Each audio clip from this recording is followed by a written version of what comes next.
សម្លឹងដួងច័ន្ទភ្លឹកស្មារតីច័ន្ទអើយដាច់ថ្លៃស្រស់លឹងណាអស់ដាច់លើសអស់ហ្វូងតារាធៀបបានធីតាចាស់ចិត្តខ្ញុំអ្នករះបំភ្លឺសពទិសទីបំរើរាត្រីដោយសុខុមដូចរូបមាសស្ងួនច័ន្ទពេញវងរះបំភ្លឺខ្ញុំ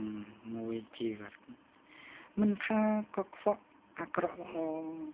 នោះលោកខ្មៅសអ្នកមិនគិតទោះបើដឹងថាគេគ្មានចិត្តបំភ្លឺជានិច្ចស្ទើររាល់ថ្ងៃ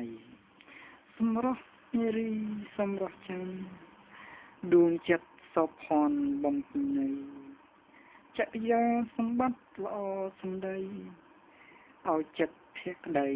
រួចជាខ្លួនកៅអើយបើមុំស្អាតម្លឹង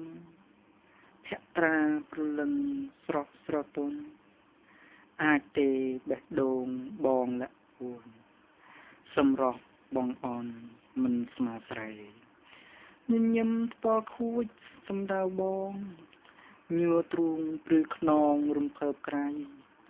លួចស្នេហ៍នឹមនួនគិតស្រមៃសណ្ដំហាលទេរាត្រីកាល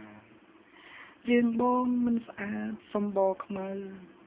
អ្នកស្រែធ្វើស្រូវធន់កណ្ដាល